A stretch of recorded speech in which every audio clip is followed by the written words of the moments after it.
uma punição, mas não do tamanho que ela está, para todos os envolvidos. Para o presidente Bolsonaro, ex-presidente. Dosimetria também. Ele também, eu não sou tonto, eu li o processo dele. O Bolsonaro fez o que fez, e não é sobre o dia 8 de janeiro. Jogar o de 8 de janeiro no colo do Bolsonaro é uma narrativa que o STF quer para dizer que o STF derrotou os inimigos da democracia do 8 de janeiro. 8 de janeiro é o menor dos problemas para o Bolsonaro. O problema do Bolsonaro foi o que ele fez antes. Foram as pessoas que foram incitadas pela equipe, e foi pegar as conversas pela equipe do governo dele, que respondiam diretamente ele. Foram as reuniões com a minuta do golpe, tratadas com chefes das Forças Armadas Brasileiras, para cometer um ato ilegal. Foi a organização de uma militância virtual para levar as pessoas a fazer todas aqueles acampamentos. Ou seja, havia uma cadeia de comando, e não é que aqueles foram atos preparatórios. Já estava em execução o plano. E o Bolsonaro participou dessa execução do plano. Esse é o problema dele. Ele participou. Ele não brecou nenhuma das pessoas, ele se reuniu, ele falou o que falou com o Freire Gomes, com os generais. Então, ele precisa de alguma punição. Dito isso, o processo dele também é eivado de nulidades. Porque não passar a dosimetria é reconhecer que existe um tribunal de exceção tocado pelo Alexandre de Moraes.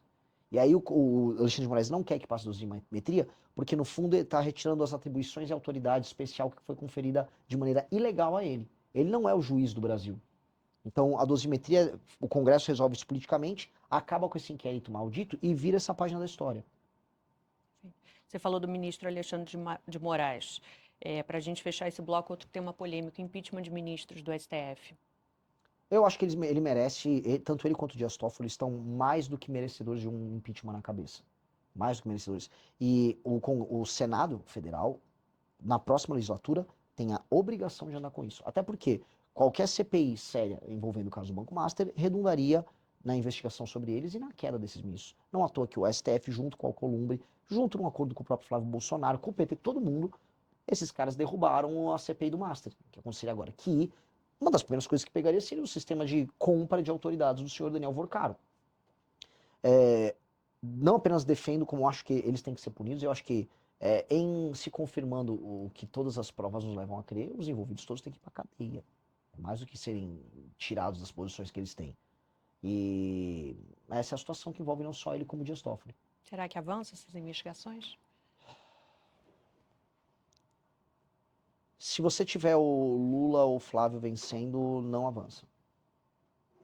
Com certeza não avança.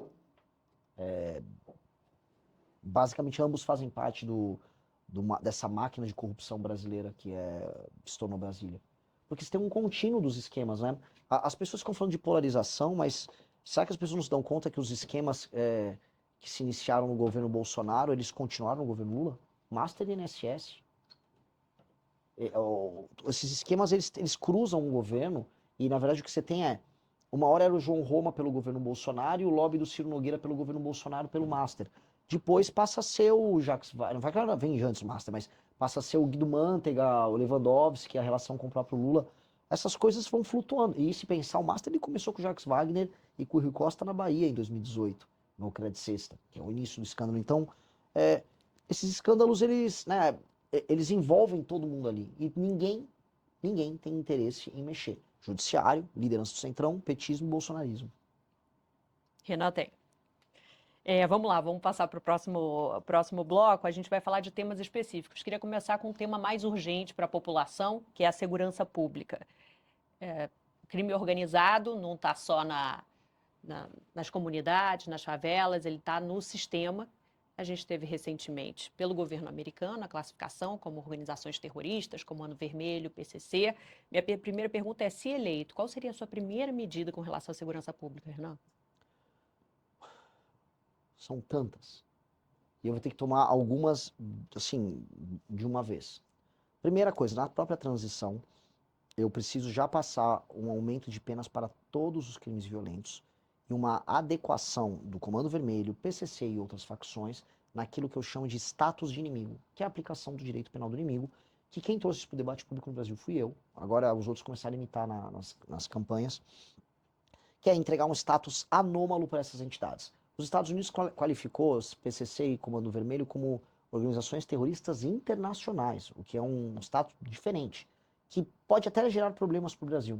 E não estou falando dos Estados Unidos fazer uma ação aqui igual o PT fica, não é isso.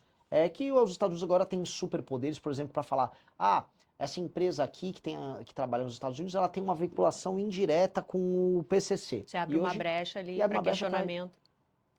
E o Trump, ele joga o jogo do Trump. Achar que o Trump tá ligando para nós, brasileiros, na verdade que o Trump ele faz campanha para tirar brasileiros dos Estados Unidos. O Trump quer tirar os latinos de lá. Então achar que o Trump tá, sabe, é uma inocência muito grande. Também é um alarmismo muito grande falar que o governo americano vai invadir o Brasil. Isso é papo furado. Pois bem, voltando para a proposta. Nós temos que entregar esse status para esses grupos.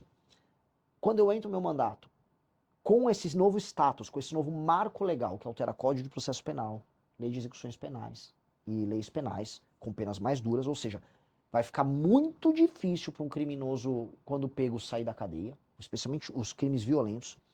Aí nós vamos recuperar nacos do Estado brasileiro que estão nas mãos deles. E para isso, essas regiões precisam, isso na minha opinião, isso é opinião de especialistas, estou falando de gente do BOP no Rio de Janeiro, estou falando de comandantes e oficiais das polícias nos estados. Você está trabalhando com alguém específico na área da segurança? E alguns.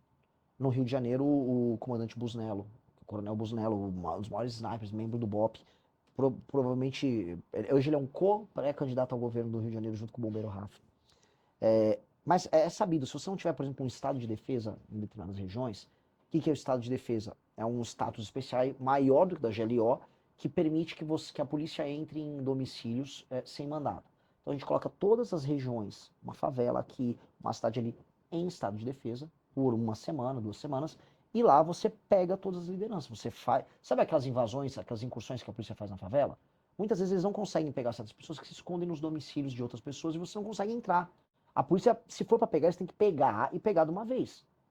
Quem trocar tiro morrer, os outros têm que prender. E aí, nesse novo marco que altera as penas, prender muito preso, né? Prender por muito tempo em presídios que nós temos que começar a construir, novos. Aí vem aquela discussão, mais escolas ou mais presídios? Mais presídios.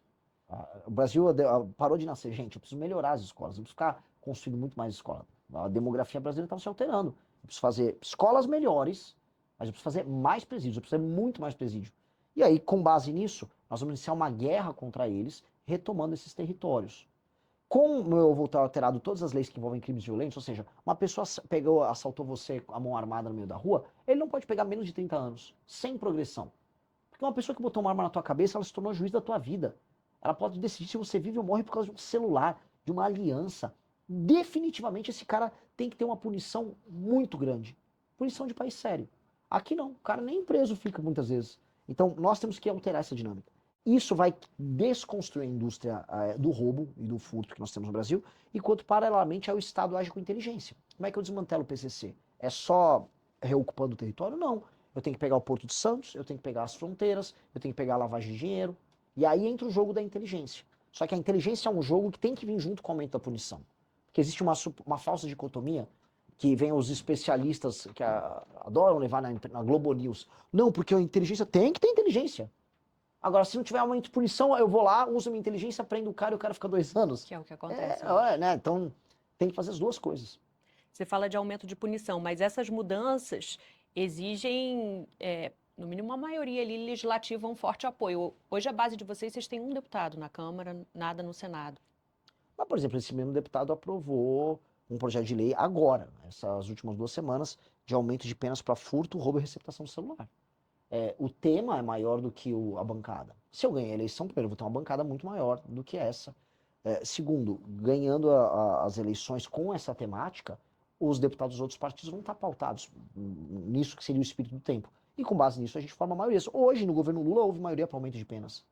A questão é, com um novo governo eleito com essa bandeira, o espírito da nova legislatura vai estar imbuído disso. E aí eu tenho que formar as maiorias para passar. E isso hoje, assim, hoje é o tema que mais preocupa os brasileiros. Definitivamente isso não é um tema impopular de passar no Congresso. Não. Assim como redução da Maioridade penal. que tem que passar. Para que idade? Não tem que ter maioridade penal. Não tem que ter. Se uma pessoa foi capaz de cometer um crime hediondo contra outra pessoa, vou dar um exemplo. Se um menino de 13 anos estupra uma senhora de idade, mata uma pessoa, comete um latrocínio, não, ele não tem 14. Se ele cometeu um crime hediondo, ele tinha força de um homem para fazer isso e foi capaz de fazer, será punido como um homem. Se um menino de 11 assalta, esfaqueia? Sim. Crime hediondo, crime contra a vida, tem que ter punição, tal qual adulto. Tem que ter. E países sérios fazem isso. Os Estados Unidos têm isso. Eu acho isso muito louco que as pessoas falam, mas e os direitos humanos? Os Estados Unidos, onde se viola mais direitos humanos? Nos Estados Unidos ou no Brasil? É no Brasil. O cidadão brasileiro é a maior vítima dessas violações e das atrocidades que a gente vê. E a gente fica sendo garantista com isso. Não. Cometeu, olha, em geral, com o fim da maioridade penal, o que vai acontecer é o tráfico vai parar de recrutar essa meninada.